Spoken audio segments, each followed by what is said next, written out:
총선을 지금 이제 처음 치르는 거죠. 한동훈 위원장 정치 처음 하고 윤석열 대통령도 총선은 처음 치러보는 건데 되게 지금 심각한 상황이에요. 근데 이제 더 심각한 건 뭐냐면은 이 심각성을 알고 대처를 해야 되는데 문제는 심각성조차도 인식을 못 한다는 겁니다. 그렇죠. 그래서 저는 뭐 답이 없는 상황이라고 보고 그럼 답이 없으면 어떡합니까? 국민들께서 냉정하게 표로서 이번에는 심판 내지는 평가를 해주셔야 되는 거고 예. 네. 아마 그 정도 심판을 받으면 뭐 또 깨달을지는 모르겠는데 저는 지금 아마 한동훈 위원장 머릿속에도 어떤 결과 거기에 대한 지금 그림을 못 그리고 있을 가능성이 매우 높다. 전 그렇게 짐작합니다. 그러니까 예상하기 어렵다. 그러니까 뭐 120석은 한다 이렇게 생각하고 있을 거예요. 왜냐하면 진짜 실제로 이게 제 네. 실제 경험담인데 제가 지난 총선에 2020년도 총선 기억하실 겁니다. 그때 제가 송파 갑지역구에서 제가 자원봉사를 하고 있었는데 그때 이제 코로나 총선이었기 때문에 저는 당시에도 황교안 나경원 체제에 대해서 보수지만 네. 너무 못해서 네. 제가 그랬어요. 한 80석에서 100석 하면은 아주 잘하는 거다. 이렇게 얘기를 했더니 어르신들이 네. 야, 너 뭔 소리를 그렇게 얘기를 해? 이렇게 막 화도 내시고 이러면서 진짜 150석 한다고 믿는 겁니다. 아. 근데 딱 사전투표 결과 6시에 나오잖아요. 출구조사. 네, 네. 다 멘붕이 오는 거예요. 근데 저는 속으로 아니 이 정도 할 것 같았는데 그러니까 민심과 너무 유리돼 있다라는 거죠. 그쵸. 그래서 전 지금도 한동훈 위원장과 윤석열 대통령은 아마 민심을 정확하게 못 보고 있을 가능성이 매우 높다. 착각 속에 있다 이렇게 봅니다. 그리고 한동훈 비대위원장과 이제 윤석열 대통령은 예. 본인들이 리스크라는 거를 잘 모르시는 것 같아요. 그 지난번에 저는 그 한동훈 비대위원장이 유세하는 것 중에 가장 인상 깊게 남았던 게 뭐냐면 예. 뭐 이수정 대파도 있지만 예. 그 자기가 수사를 했던 국정원 사람들이 출마를 했는데 예. 그 사람 손을 들고 이 사람 정말로 법을 잘 지키는 분입니다. 자기가 법을 못 지켜서 수사를 해갖고 기소를 했던 사람인데 그런 말을 한단 말이에요. 예. 그러면 이런 그 유세를 보면서 얼마나 황당할까. 예. 그리고 국민의힘 자체도 지금 큰 문제가 있어 보이는 게 그 김영주 후보 지역구 그 영상 많이 돌았잖아요. 예. 그때 이제 지원 유세 나가가지고 예. 민주당 의원 삼선하면서 뭐가 바뀌었습니까? 알고 보니까 옆에 있는 김영주가 있는 거야. 삼선이고. 김영주가 삼선했던 지역인 거야. 예. 그리고 사람을 바꿔야 됩니다라고 했는데 김영주 의원이잖아요. 예. 그러면 이 국민의힘 자체에서도 이 선거에 대한 진심이 있는가? 아니면 본인들도 이미 질 거라고 생각을 하고 예. 그냥 대충 하는 거 아닌가? 뭐 그런 생각이 들 정도의 예. 지원 유세 영상들이 나오는 걸 보고 예. 좀 저는 많이 좀 답답하더라고요. 그러니까 뭐 이제 유세 현장이 처음이거나 아니면 유세 현장이 좀 익숙치가 않아가지고 실언이 나올 가능성이야 뭐 당연히 열려 있겠죠. 근데 다만 나와야 될 실언이 있고 아닌 발언들이 있는데 아까 이제 김영주 후보 같은 경우에는 진짜 깜짝 놀라셨겠다. 나를 매기는 건가? 네. 그러니까 이제 이수정 또 후보도 탈당하고 싶으신 거 아니에요? 아니 왔더니 이런 식의 대접을 하면 나 고향으로 간다. 연어 스테이크처럼 가버린다. 그러니까 연어 스테이크. 근데 이제 그런 이제 상징적인 장면이 두어 가지가 있는 거죠. 이수정 네. 후보 같은 경우에는 한동훈 비대위원장은 참 뭐 하는 거지? 네. 이수정이 여기서 이러지 않아도 되는 사람이라는 말을 하지 않나? 그러니까 정치 해줄게 이거잖아요. 그렇죠. 당신들 그쵸. 위해서 우리가 시간 내서 해줄게. 네. 근데도 안 뽑을 거야? 네. 저를 이대로 사라지게 내두실 겁니까? 야. 한동훈 위원장 자기를 그렇게 네. 인식하거든요. 네. 아주 오만방자하죠 사실. 그렇죠. 네. 아니, 후보 지원 유세를 나가서 저 후보에 대해서 얘기를 하지 않으세요. 저를 제가 이렇게만 얘기를 하신단 말이에요. 그러면은 이게 이제 지원 유세인지 아니면 본인을 뭐 도와달라는 건지 알 수가 없는 거죠. 예, 뭐 그 또 하나는 한동훈 위원장은 본인이 그 지원 유세 가가지고 자기를 믿어달라. 자기가 반드시 하겠다 이러시는데 전 그게 진짜 이해가 안 가는 게 네. 비대위원장 임기는 오늘로서 이제 끝나거든요. 그렇죠. 아니, 그러니까 오늘로서 만약에 네. 성공을 해도 이제 전당대회 다시 해야 될 것이고 네. 오늘 만약에 패배하면은 그냥 자연인으로 돌아가야 돼요. 근데 본인이 총선 출마도 안 했잖아요. 네. 그럼 이제는 공적인 자격이 없는데 어떻게 그 총선 때 약속을 본인이 이행합니까? 그렇죠. 뭐 지금 갑자기 마음속으로는 대통령 된 겁니까? 아니, 그러니까 마음속으로는 뭐 사전 네. 대통령 된 거예요? 네. 그러니까 저는 본인을 믿고 지지해달라 그러면 본인이 출마를 하고 당선이 돼서 그 힘을 가지고 이어가겠다 해야 논리적으로 연결이 되는데 본인은 불출마하고 오늘로서 비대위원장 임기가 끝나버리는데 저를 믿고 지지해 주십시오라고 하는데 믿음을 뭘 갖고 믿느냐는 거예요. 정치를 안 하시는 분인데. 그렇죠. 그러니까 저는 그게 뭔가 마음속에는 대통령인 걸로 인식하고 있는데 밖으로는 그 말을 못 꺼내서 그런 오류가 있는 건지 네. 하여튼 그 말만 놓고 보면은 논리적으로는 말이 안 맞습니다. 그쵸. 한동훈 위원장 말에 대해서는. 맞습니다. 예, 근거 없는 자신감을 저는 여전히 갖고 있다라고 생각하고 한동훈 비대위원장이 이제 유세 현장에서 너무 뭘까 자신의 저는 이런 표현이 맞는지 모르겠지만 죄송합니다만 밑바닥을 많이 보여줬어요. 네. 밑바닥을 많이 보여줘서 이분이 이제 정치인으로서 얼마나 더 성장할 수 있는지에 대한 가능성을 보여줄 수 있는 기회장이기도 했거든요. 네. 대중들을 많이 만나고. 근데 남아있는 건 결국 셀카밖에 남지 않았고 아하. 자기중심적인 자기애적인 나르시시즘적인 발언들만 너무 많이 어려운 말 쓰니까 왕자병. 그러니까 왕자병. 나르시시즘 너무 어려워. 나르시즘. 왕자병. 어. 못 고치는 병. 내가 제일 잘 나가. 요거에 지금 이제 좀 빠져 있고, 그리고 실제 뭐 유세 현장을 뭐 이제 뭐 가보셨겠지만, 이제 저도 뭐 취재하러 가보고, 실제 이제 캠프 도와드리러 저는 이제 스피치 컨설팅 같은 거 비스무리 한다고 해가지고, 뭐 지선이나 총선이나 이제 후보들 도와드리느라고 가본 적이 있는데, 이게 유세 현장 가면은요, 사람이 뽕을 많이 맞습니다. 그렇죠. 유세뽕이라 그러죠. 네. 그럼요, 사람이 한두 명 있는 노무현 공터연설 이런 게 아니에요. 진짜 막 100명, 수백 명 어디 광장이나 시내 중심에 가가지고 수백 명 딱 맞닥뜨려가지고 이름 연호해주고, 그리고 심지어 한동훈 비대위원장이 전국을 휩쓸었잖아요. 그렇죠. 전국 휩쓸면서 셀카 찍고 막 방방 근데 뛰면서 인기가 많은 건 맞아요. 그건 맞아. 있긴 있어요. 진영에서. 예, 그 진영에서. 네, 아니, 진영에서. 부산에서 그 셀카를 찍는데 이 지지자분들이 핸드폰을 주고 지지자분들 핸드폰으로 찍는데 처음에 서서 찍다가 나중에 점점 누워서 찍더라고요. 오. 그 쇼맨십이 와. 기가 막힌데. 아, 그리고 네. 제일 기막했던 거는 네. 어디 내가 어느 도시인지는 기억은 안 나. 이렇게 잡아가지고 360도 회전 회전 셀카.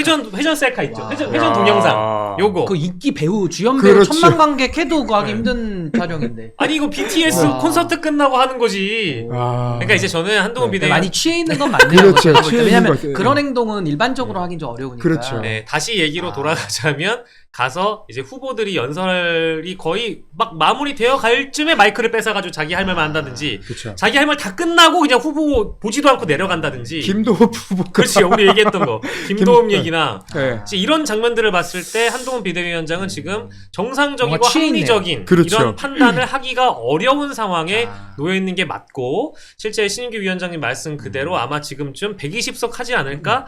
그래서 차기 당 대표를 맡아놓은 거죠? 이미 맡아놓은 맡아놓은 거예요, 거야. 음. 찜해놓은 거예요. 그렇죠. 미리. 전당대회 하면 내가 그냥 하는 거야. 네. 내가 이 인기 얻어가지고 어. 당원들 규합해서 하는 거야. 그러면 당 이름을 바꿔야겠네. 특수부의 힘으로 바꿔야겠네.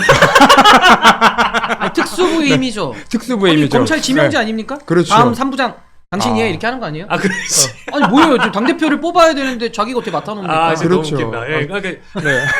특수부의 힘이래. 그러니까 마음속으로는 그럴 아, 이미 착각할 수 계획을 하고. 그러니까 이제 그럴 거라면. 들켰네, 들켰네. 그러니까 다시 얘기하자. 우리가 다시 얘기하잖아요. 그럴 거라면 왜 출마를 안 했냐고.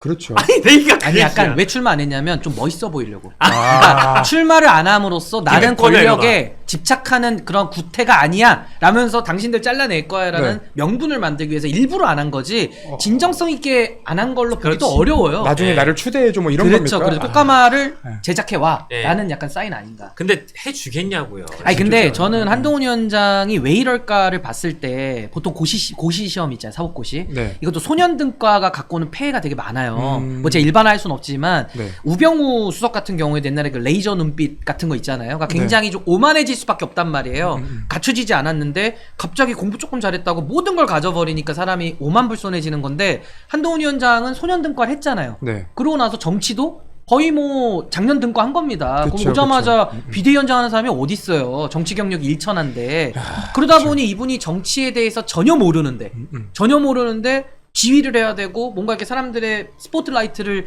집중적으로 받고 그리고 자기가 숨만 쉬어도 기사가 나가고 그렇죠. 얼마나 취하겠습니까? 오히려 안 취하면 이상해지는 거거든요. 근데 그걸 취했을 때 자기 제어나 자기 절제력이 담보돼 있는 사람이라면은 어느 정도 위기를 넘어갈 수 있겠지만은 제가 봤을 때 한동훈 위원장은 발언을 통해 봤을 때는 네. 내공이 안 느껴져요. 그렇죠. 자기 얘기가 없잖아요. 연설 중에 감동 있는 연설이 하나라도 기억나십니까?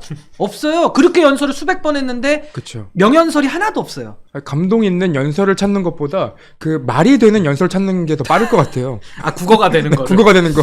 아, 그러니까 그게 내공이 없음을 그동안 다 증명하고 다녔거든요. 스스로의 미천을 다 까서 보여주고 다녔는데 그렇게 준비 안 된 사람이 저렇게 정치도 소년등과식으로 해가지고 뭘 하겠냐는 거예요. 그렇죠. 그래서 전 이번에 이제 성적표가 나올 텐데 아마 많이 놀라실 겁니다. 근데 놀래도 그게 현실이에요. 정치가 그렇게 만만한 게 아닙니다. 그렇죠. 그리고 네. 물론 이제 놀라기도 할 텐데 반신반의하고 있을 거예요. 설마 120석은 하겠지라고 하지만 언론이 분석하는 대로 국민의힘이 뭐 열세이거나 실제 범야권 200석이 현실화될까?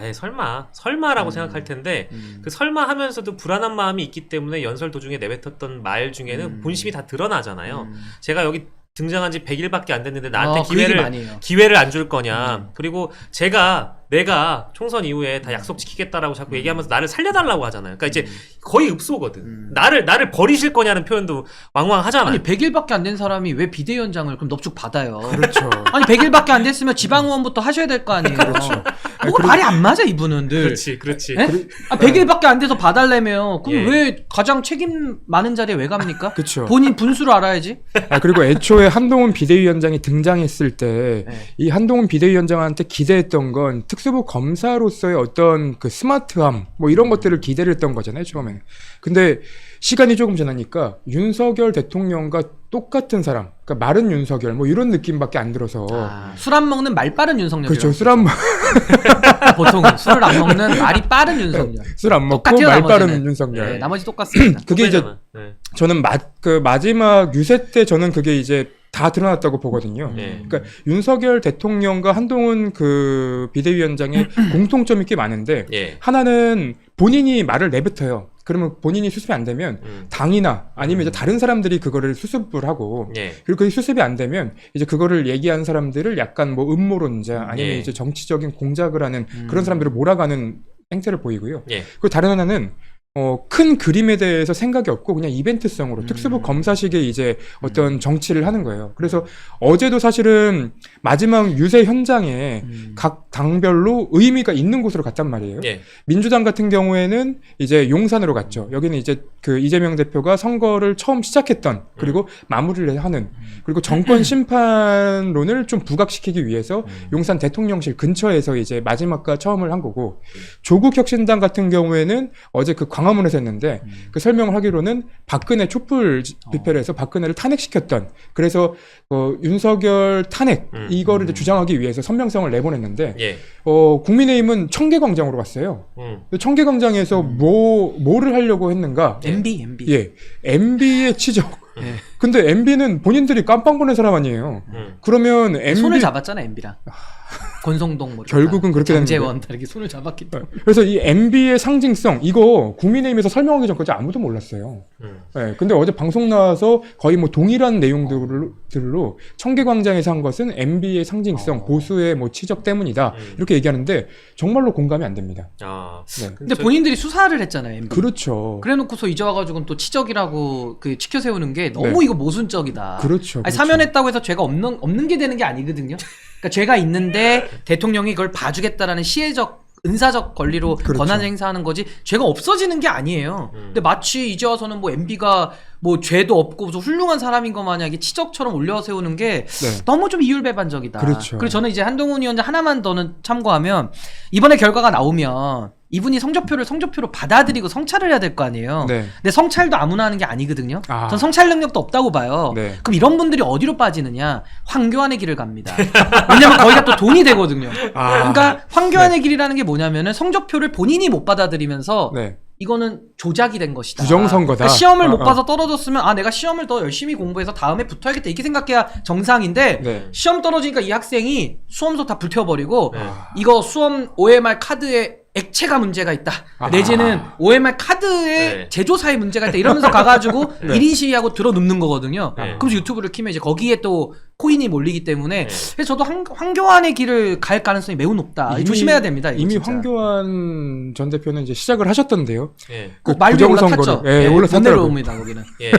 부정선거. 지금도 하시잖아요 지금. 부정선거다. 근데 이번에 황교안의 길을 네. 이제 한동훈 위원장도 왜 그 길밖에 없거든요. 본인의 성찰 능력이 있으면 자기를 바꿔가지고 민심을 얻을 생각을 할 텐데 네. 이분은 그런 능력은 없어 보여요. 그렇죠. 그럼 결과를 뒤집는 수밖에 아까 말씀하신 대로 가해자 피해자를 자꾸 뒤바꾸잖아요. 그렇죠. 그럼 이제는 본인이 진 것도 승부 조작으로 졌다 이렇게 갈 수밖에 없기 때문에 매우 불행한 인생을 살 수밖에 없다.